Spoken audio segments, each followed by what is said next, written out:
Hello everybody, welcome back once again to the Marks guide. This is, what is this, 46 through 50, yeah.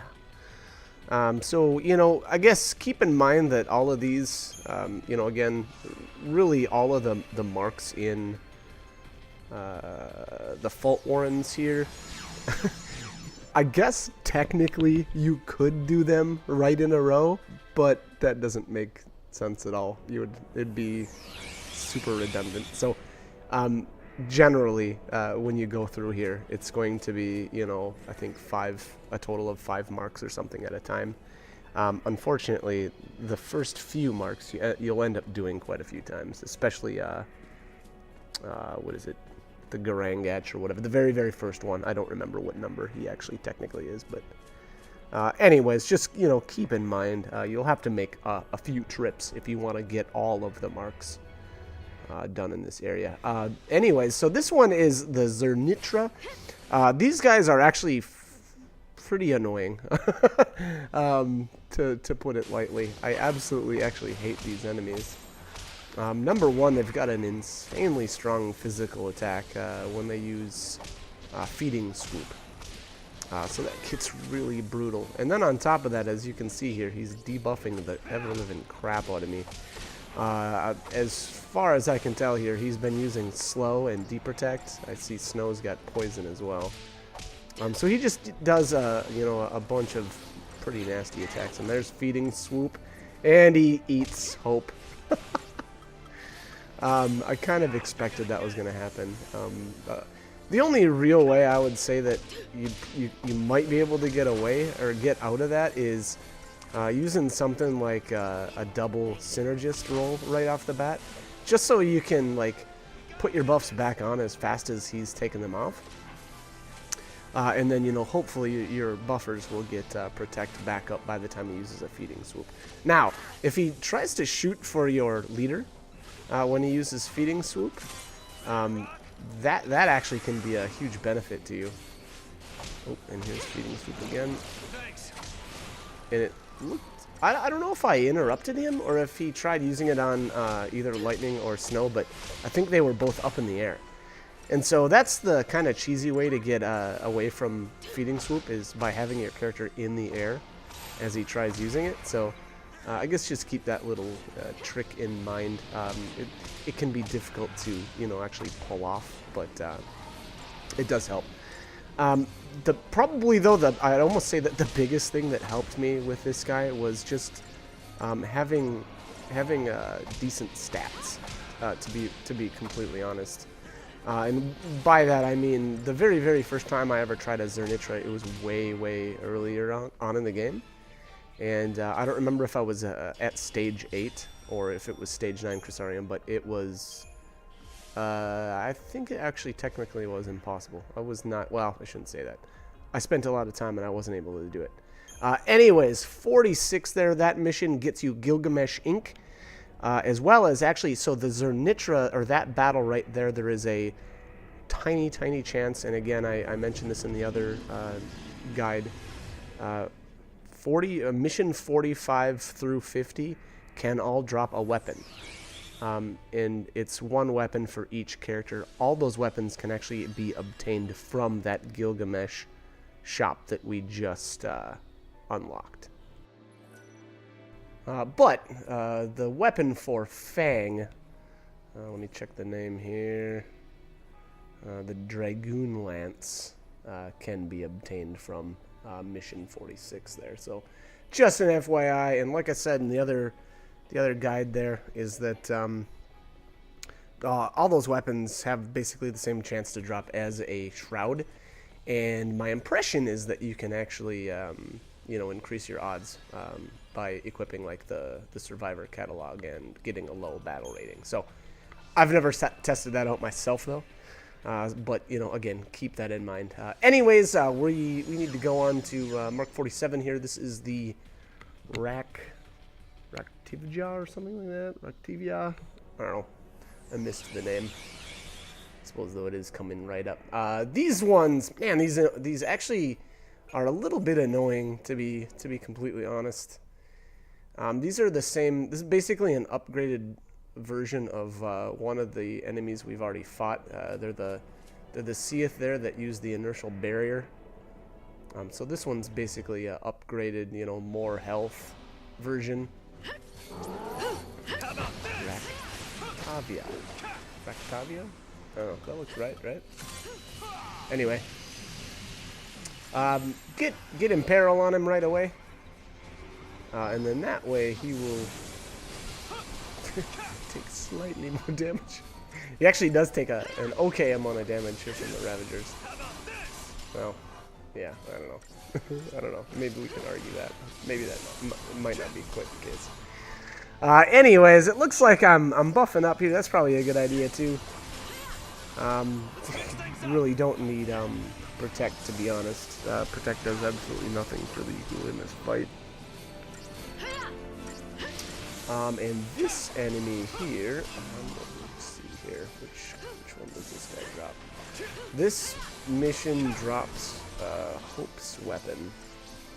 So again, just an FYI there. Now, I think I only got one of the weapons, and I think I got Snow's Sacrificial Circle. I don't remember which mark that was from. I guess, actually, it'll be coming up a little bit later, so I'll have to double check. But anyways, this is Hope's. I didn't end up getting it. Not that big of a deal, though. Again, you know, being that we can get them from Gilgamesh Inc., I would say that if you're trying to get them from this battle, you're probably going to be very disappointed. Or I should say, if you're trying to get them with these or here in this area, you'll probably be disappointed. And I don't know if I can even recommend it, just because it feels like, being that the rate is so poor, you may just be better off, you know, farming up money somewhere else and buying them straight out. So that's my 2 cents, I guess. But it is nice when it does happen. Like I said, I just happened to get you know, Snow's. Anyways, unfortunately, I wasn't able to take this guy down in the first stagger, but that's gonna be okay. I think I still end up getting a 5-star on this. But you know, not much else to say about this guy. You know, once you actually get him staggered, that's when the damage really starts to roll in. And it looks like here, wow, I went all out here. I went with 3 Ravagers for a while just to try to drive that chain gauge up. Yeah. Let's get him. It shouldn't be too much longer here. We'll get him staggered. So he must have a really high resistance to chaining too, which is why it's taken so long to get him staggered. But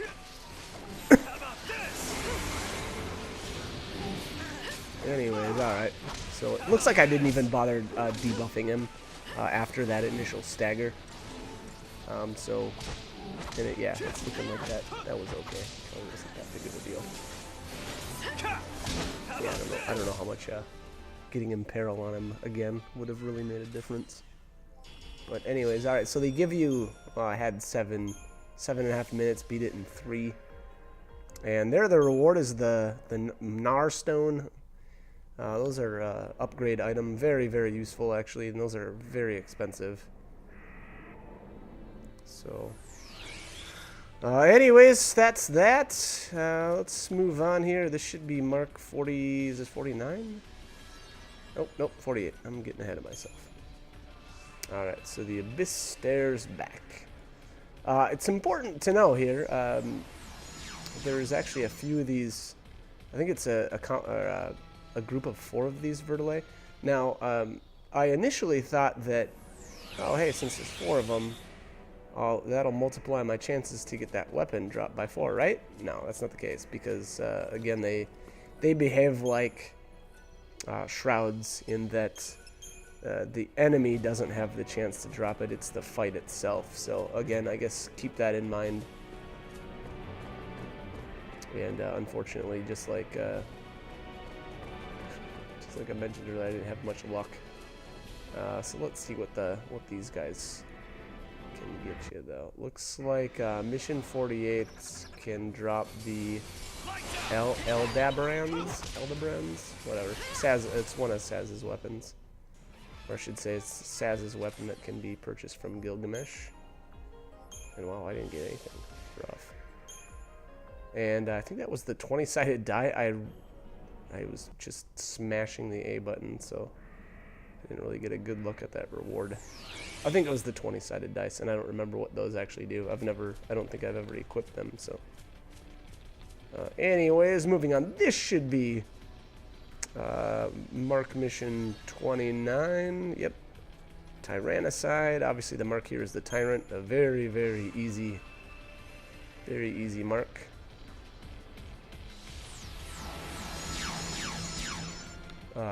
I'd say of all of the marks, Vertile is probably the easiest. I mean, that was disgustingly fast. And then Tyrant's fairly easy as well. It's obviously we've already fought a bunch of them, so.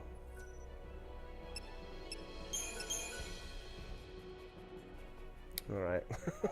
Really, I don't know how much we needed to see me saving my game here, but whatever.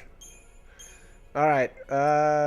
So let's see here. Looks like I'm gonna start out with Smart Bomb.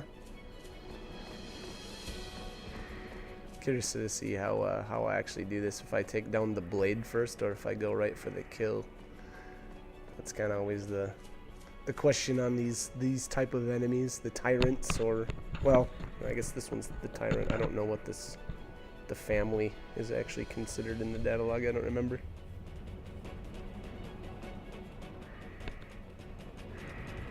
Alright, let's get it going. Yeah, wow, and I didn't even bother skipping this cutscene. I guess I really wanted to take my time.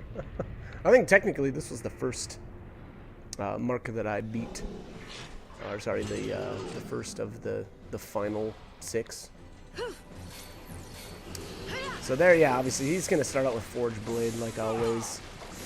And I don't know, is he immune? Okay, looks like I should be able to land some debuffs on him.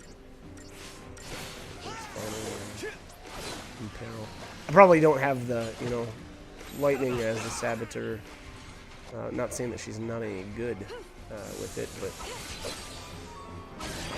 she's not gonna have as much luck as somebody like Vanille or Fang with their kind of specialty weapons. Boy, we are chewing him up though, and that's the benefit of being really far along in your Crystarium. There you go. So the 34 seconds spoils amplifier. All right.